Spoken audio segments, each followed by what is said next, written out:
Assalamualaikum warahmatullahi wabarakatuh. Waalaikumsalam warahmatullahi wabarakatuh. Alhamdulillah, wassalatu wassalamu ala rasulillah wa ala alihi wa sahbihi wa mawala. Asyhadu an la ilaha illallah wahdahu la syarika lah wa asyhadu anna Muhammadan abduhu wa rasuluhu la nabiyya ba'dah. Semoga Allah Subhanahu wa taala di bulan yang penuh berkah, rahmat dan maghfirah senantiasa mencurahkan rahmat, menurunkan berkah, mengokohkan hati kita dengan akidah, menghiasi hidup kita dengan ibadah dan akhlakul karimah, melimpahi kepada kita, menganugerahi kepada kita rezeki yang luas, yang halal dan thayyibah, menjadikan keluarga kita tambah sakinah, mawaddah, warahmah, putra putri kita, anak cucu kita tambah solih dan solihah, membuat perjalanan hidup kita terus disinari dengan cahaya hidayah, dan kita tidak diwafatkan kecuali dalam keadaan husnul khatimah. Di alam barzah ditempatkan di tempat paling indah, di akhirat dihisab dengan hisab yang mudah dan mendapat hadiah jannah bersama seluruh jamaah yang rajin sholat berjamaah dan selalu tersenyum ramah. Salawat dan salam semoga tercurah kepada uswah dan qudwah Nabi besar Muhammad sallallahu alaihi wasallam yang mempunyai wajah yang gagah, wajah yang indah dan tubuh yang gagah, yang perjuangannya mengalami berbagai hijrah mulai dari Habasah, Taif dan Madinah, membangun peradaban yang sangat berpengaruh bukan saja di Timur Tengah tetapi di Asia, Afrika dan Eropa, bahkan sampai ke kita ini. Tema hari ini, tema malam ini adalah dua baper sebagai bekal muhasabah. Dua baper yang indah sebagai bekal muhasabah. Saya akan mulai dengan cerita yang metaforis, cerita yang simbolis dan alegoris. Seorang pemuda istirahat di bawah pohon yang rindang. Angin sepoi-sepoi, udaranya sangat sejuk, membuat dia sangat ngantuk. Maka dia tertidur. Saking enak tertidur, mendengur dan mulutnya terbuka. Ular kecil yang ada di sekitarnya menghampirinya. Satu ular kecil menghampirinya, tertarik dengan bau dari mulut pemuda itu, dan masuklah ke mulut pemuda itu ular kecil. Tidak jauh dari tempat itu seorang kakek menyaksikan. Dia prihatin sekali, dia ingin sekali mengeluarkan ular itu, ingin sekali menyelamatkan pemuda itu. Dengan apa caranya? Dengan tongkatnya yang ada di tangannya, dia membangunkan pemuda itu agak kencang. Bangun! Sang pemuda kaget, wake up, ngorejat, kata orang Sunda. Ngorejat itu wake up ya. Wah, siapa dalam pikirnya ini? Kakek-kakek bangunin orang sedang tidur. Orang gila dari mana? Tapi baru sempat berpikir panjang, sang kakek mengangkat lagi tongkatnya. Naik kamu ke atas, buruan naik. Dikiranya ada binatang buas, sang pemuda itu naik ke atas sampai di bawah pohon apel. Tunggu, sang kakek. Sesampainya di bawah pohon apel, sang kakek mengambil apel yang busuk yang ada di bawah, bukan apel yang enak. Ini makan, keluar, ini makan. Dengan agak kencang sang kakek itu. Kakek tapi semangatnya semangat muda, gagah. Pahlawan dia dulunya. Keterang. Sang pemuda tambah kaget ini. Wah, saya ini apes kan. Hari ini ketemu kakek seperti ini. Tapi tidak sempat mengelak. Ayo makan terus. Pahit, getir, enek, matanya berkunang-kunang, dan akhirnya sang pemuda itu memuntahkan seluruh isi perutnya. Dia melihat dari tumpukan muntahannya itu ada ular kecil bergerak-gerak. Baru dia tersenyum. Dia tersenyum dan memeluk sang kakek. Terima kasih, kek. Tadi curiga ya. Terima kasih baru saja engkau telah menyelamatkan nyawaku.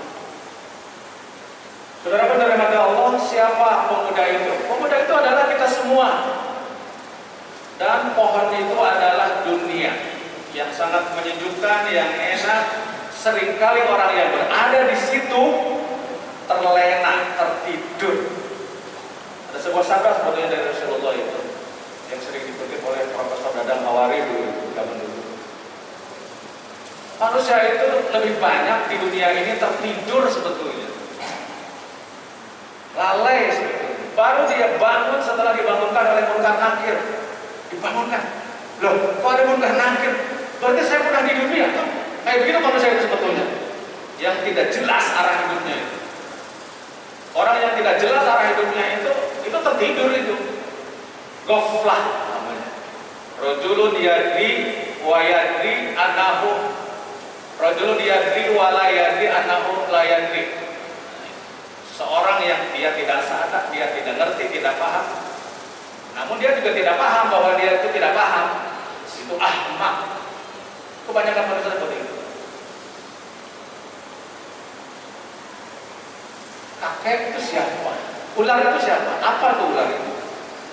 Karena manusia itu lalai, sering tertidur, sering lalai, maka ular-ular kejahatan itu seringkali masuk.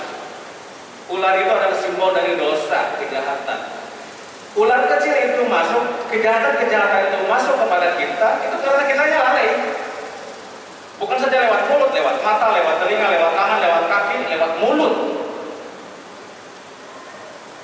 11 bulan itu ular-ular kecil kejahatan itu bukan satu buah dan bukan lewat mulut saja, tapi lewat seluruh tubuh seringkali kita masuk tanpa kita sadari. Jadi baper pertama, bawalah perasaan memasuki itikaf, bawalah perasaan memasuki Ramadan itu, bawalah perasaan memasuki muhasabah nanti malam. Jadi ada bekal rohani untuk iktikaf itu bukan saja sekedar bacaan ritual, baca Quran, tahajud lagi segala macam itu. Ada sesuatu bahan bekal untuk modal muhasabah itu apa? Malam ini saya mengajukan bawa 2 perasaan. Baper pertama adalah iktiraf, akuilah, sadarilah selama 11 bulan ini dosa kita banyak. Ular-ular kecil kejahatan itu seringkali masuk.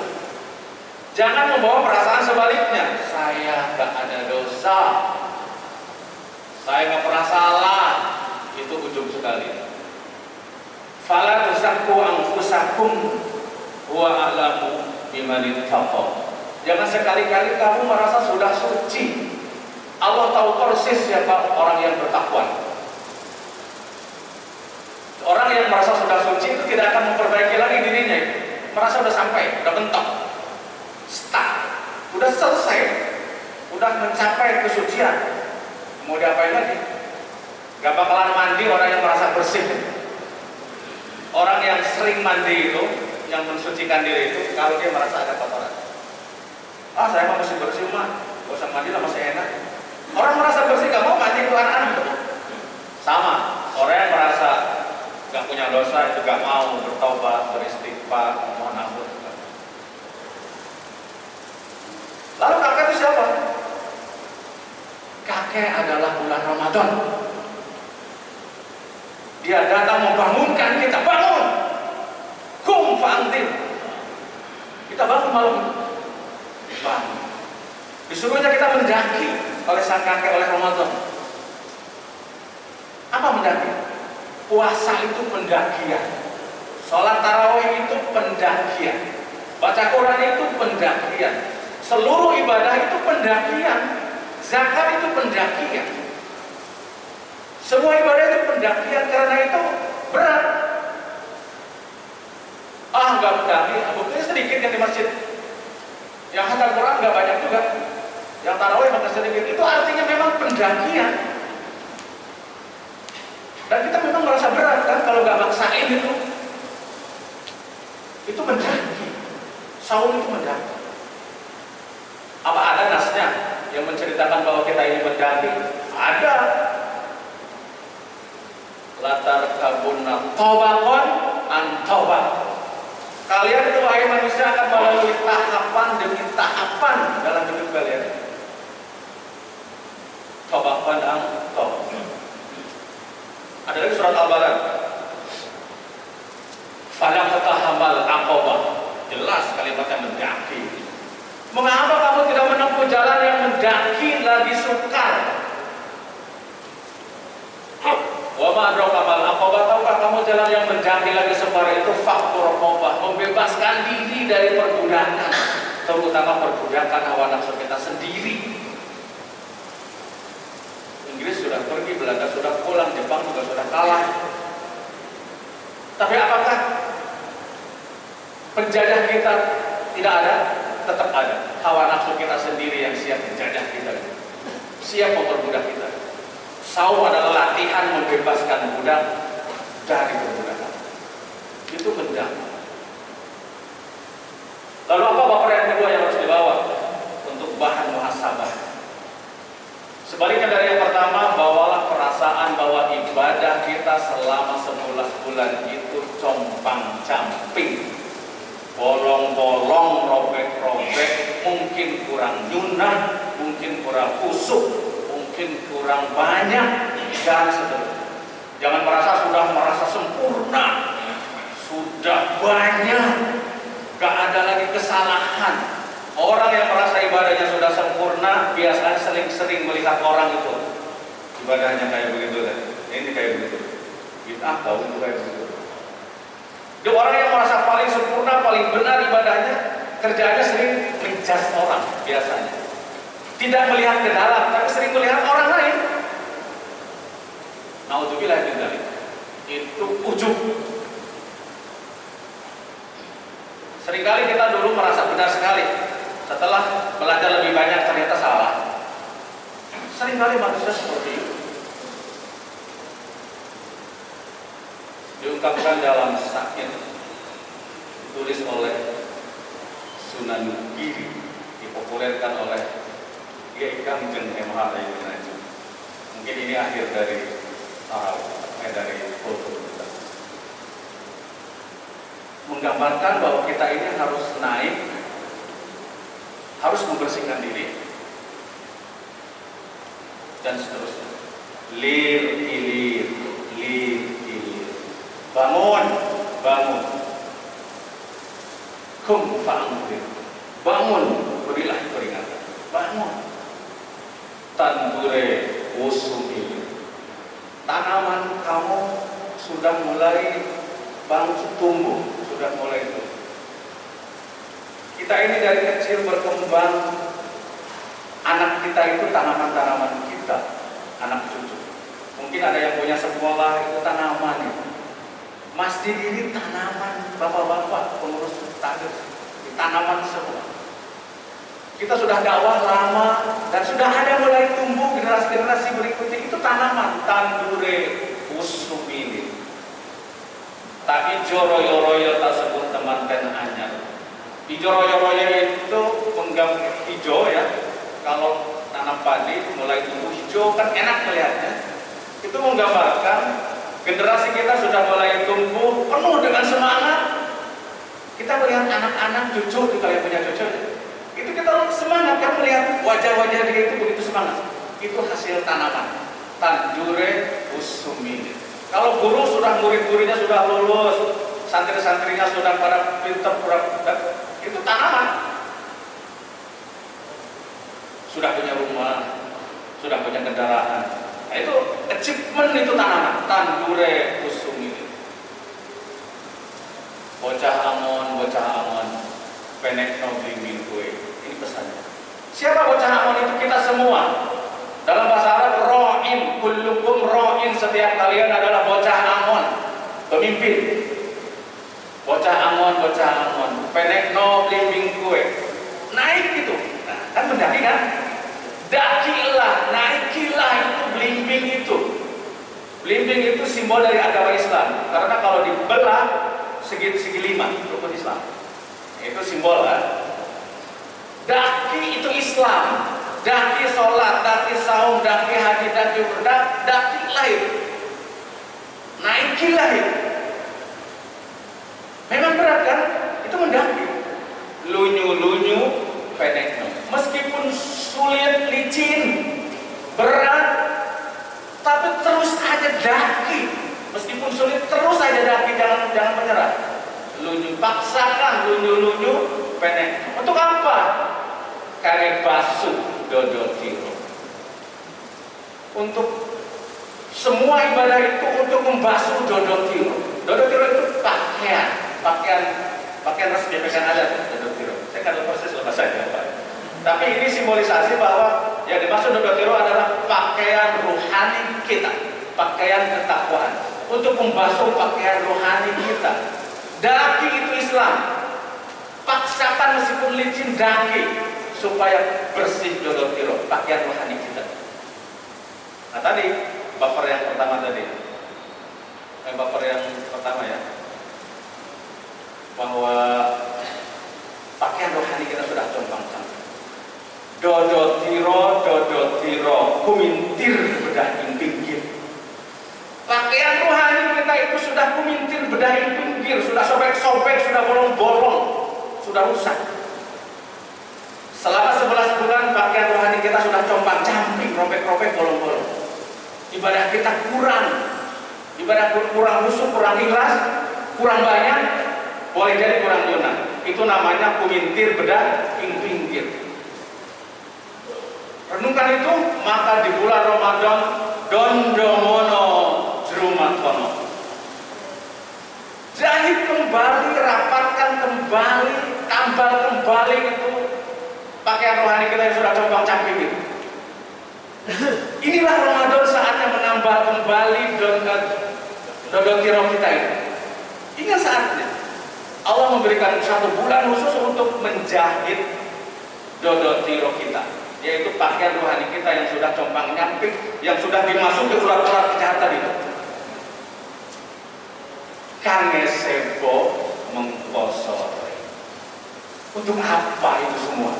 Untuk pulang besok. Sekarang ini kita sudah berada dalam antrian nih, seperti orang mengantre tiket. Ada yang sudah sudah zuhur, ada yang sudah asar, ada yang sudah jam 5, ada yang sudah setengah 6, ada sedikit lagi, ada.